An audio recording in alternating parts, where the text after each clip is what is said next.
the U.S. Senate debate in Maryland between Larry Hogan and Angela also Brooks, Hogan was scared. And Hogan was visibly nervous, more so. I mean, normally he's just an easygoing, friendly guy, full of confidence, who could just brush off anything in the world, but he was scared at that. And when you looked at him during the thing, he was very tense. Well, the thing was, he knew that the Time magazine story exposing his corruption had come out that morning. Angela either didn't know or didn't choose to use it, but major bombshell story that makes Hogan look like a crook. And that's why he was so nervous. He kept waiting all the way through the debate, waiting for Angela to drop the atomic bomb on him and talk about Time magazine exposing him as a criminal. Because that's what he is. When you are not allowed by law to play games with the state money and you play those games, you're a crook. And Hogan knew he must have felt like a kid who didn't do his homework, was just hoping the whole debate that the teacher wouldn't call on him. Let's talk about what happened. This is the core of the story. This sums it up better than anything else. Every place on the map where you see a red house, that's a Hogan property. Hogan is the company that Larry Hogan owns. Okay. His stepbrother helps him run it. And when he was governor, supposedly his stepbrother was doing everything. But that really wasn't the case. So Hogan knew that if he could take a so-so property and give it better roads and infrastructure and bridges and interchanges and all those things, if he could just tailor the state highway to meet his real estate needs, he could make a fortune. And, even though it showed he made like $3 million on top of his governor's pay, that was just barely touching the edges of it. They found ways to bury that money inside the company. But here, take a look. Every place you see where there is a red house, there's one or more tan triangles, and the tan triangles are your tax money. Up here, western edge of Montgomery County, this was his mother-in-law's, not mother-in-law, excuse me, stepmother's house. Okay. Good sized property, I think maybe 20 acres, built alongside of 270, but it was a little bit out of the way. It wasn't real close. It wasn't ideal um, as it sat. So what did Hogan do? He built an interchange at his stepmother's house. And suddenly that property became worth tremendously more. And his mother was able to pocket on about a $300,000 investment. She was able to pocket, I think, somewhere around 3.5 million. And she made a bundle. And her, her son made a bundle. And her stepson, Governor Larry Hogan, made a bundle. That's the way they do these things. Now, you have to understand, to give the stepmother, a $3 million profit, they had to spend $65 million in tax money. Every one of these places, Hogan makes some profit or a good profit or a very profitable profit. A 10-to-1 profit on a land deal is real good. But it means that the state paid a lot more. So guess where he got the money? Where did he get the tax money in the budget to build all of these highway enhancements to his properties? You remember the red line? Okay, the red line cost was projected for about $3 billion. 900 million of it was federal money. Hogan realized that if he handed back the 900 million to the state, he could use the rest of the money budgeted for the red line for anything he wanted, including $65 million to build the infrastructure to make his stepmother's property extremely valuable. The other thing, let's look at the lower map, which lays it out against the Baltimore County, Baltimore City line. It's going from out around Woodlawn along the southern end of Baltimore, downtown. It goes through goes through Inner Harbor and Harbor East and Fells Point and Canton and ends up out in Bayview Mark at the train.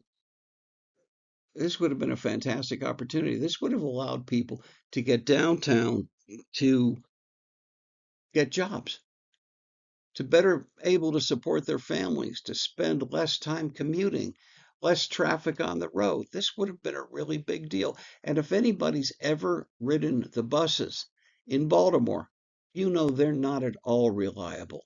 Um, I spent a year at the Social Security office in Woodlawn at the headquarters. Getting there and getting around town by bus was a nightmare. These buses could be running 45 minutes late and then suddenly three buses on the same route show up at exactly the same time. I mean, it's just a joke. It's so poorly run that they should be ashamed of themselves. And that was under Larry Hogan. They didn't give a damn. They didn't really care. Hogan was worried about real estate, not about getting working people to work. But if you take a look, this map cuts a line that's going to heavily affect Democrats. And that was his idea. And that's all he really cares about. Something else, though. I got a copy of the September 15th, 2015 Board of Public Works um, minutes. And what happened was there was a real estate project over on Kent Island called Four Seasons. Hogan was partners with I always say the name wrong, Kay Hovanian. Um, it got turned down twice, two different times. With Governor Governor Martin O'Malley and Comptroller Peter Franchot voting no, Nancy Kopp, the state treasurer, voting yes. God only knows why she was voting yes, but she was a solid yes vote all three times it came up. And then once Hogan got in there, he knew that he'd make a fortune as a partner in this project, but it was a violation of um, well, it's a violation of his job. He wasn't supposed to be making money on this stuff. The idea that you're going to drop a high density housing project into a wetlands to make money is not something a governor should be doing. People told me that if Martin O'Malley had ever tried anything nearly that sleazy, he would have been thrown in jail. But Larry Hogan skated through. Besides, remember, he got cancer, and then he got cancer, and everybody felt sorry for him, and nobody wanted to deal with any of this stuff. So he didn't want to approve this. So he went out of state for a meeting and had Boyd Rutherford go to the meeting, and Boyd approved it. It's still illegal. It's still crooked. It's still improper. It was not done properly. And then we get this, building a wetlands, lowland on the bay. This is a dangerous situation waiting to happen. You know, we have a potential here for disaster in any number of different ways, an environmental disaster also because it's lowland up against the bay. If that floods, as it could during the storm surge of a hurricane, and we all know hurricanes are getting more and more serious, this is a bad idea. And then you have all these little cracker box houses. I love that term. My dad used to refer to these houses. Look at them. They look like dog kennels. Tiny little houses with tiny little yards jammed in as tight as you can get. You know, if a person passes gas, their neighbors on both sides can smell it. I mean, that's what this thing is. I mean, it's obscene to put this in a wetlands. And that's what Hogan did because he knew he could make a profit and he knew he could get away with it. Let's get off of the Hogan corruption kick. Let's talk a little bit about what happens if Wes Moore takes a cabinet position.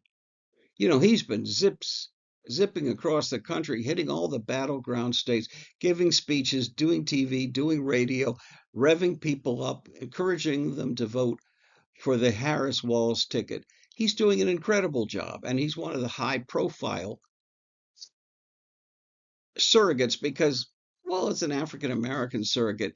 He's warm and friendly and engaging, and people love him. So he's spending his time. He's going to get offered a cabinet position if she wins. At that point, Aruna Miller becomes governor. The instant that happens, the moment Aruna Miller, well, the moment that he resigns or anything happens to him, she automatically becomes governor. You don't have to wait until she's sworn in or anything else. She is automatically governor if he resigns. At that, as he signs his name to the paper, she automatically becomes governor. And then she's got 2 years to secure her situation. And she's a good, solid person. She's done a great job as lieutenant governor. She's sharp, she's honest, she's playing it real straight. She's doing a fantastic job. But Brooke Learman has wanted to be governor since she was a little girl. I mean, definitely by the time she got to college, that was a major consideration. I understand she once had a medical procedure just because it would increase her opportunity to be governor someday. That's how cold and calculating Brooke is. So, how does Aruna, who has to work, compete against Brooke, who does pretty much nothing but campaign? Brooke is zipping across the state all the time, and you know what she's doing. She's in Salisbury one day, um, and then maybe she's doing dinner in Cumberland. I mean, she's just wearing the tires off that state car that she drives around in, or she's driven around in by her state police driver. You know, that's who she is. She's nonstop campaigning, and she wants to knock off Aruna in the 26th Democratic primary. Aruna needs to strongly consider the right running mate, and the right running mate is State Treasurer Derek Davis. People know Davis is solid and reliable and strong and honest, and they've seen time and time again that he puts the state first. He puts the voters first. He's constantly worried about the state. And he and Brooke and the governor are all on the Board of Public Works, the BPW. Brooke comes on in, and like there's a lot of meetings where she's staring off into space, or she's twiddling her thumbs, or sometimes she falls asleep. And if she starts to snore, somebody goes over and shakes her shoulder, and she's back again. But Brooke doesn't take it seriously. She knows that one of her weak spots, two weak spots. One, she still has to deal with the Courtney Finkley Green matter. That's holding over her head. And Courtney Finkley Green works for the state treasurer. Plus, the state treasurer has been there at all of the BPW meetings that have seen Brooke zoning out. He knows how she acts. He knows how seriously she takes it. She, she's not prepared. I mean, that's who Brooke is. She's not prepared, and Davis knows it. If Aruna picks the treasurer, that cancels Brooke out of the 26th Democratic primary. She won't run against Aruna for governor. And that is the end of my program this week. I got a wonderful gift this week. I got a box from Jimmy's Famous Seafood. I got to tell you something. When you get a box from Jimmy's Famous Seafood, you're not going to believe this place. The crab cakes are out of this world. You know, huge lump crab meat is just great. The crab soup, both both the spicy Maryland crab and the spicy um, uh, cream of crab is just out of this world. And I had a crab pretzel for dinner tonight. I really enjoy these guys. This has been one of the best gifts I've ever gotten. I feel like a little kid at Christmas. Thank you very much. And that's it for this program.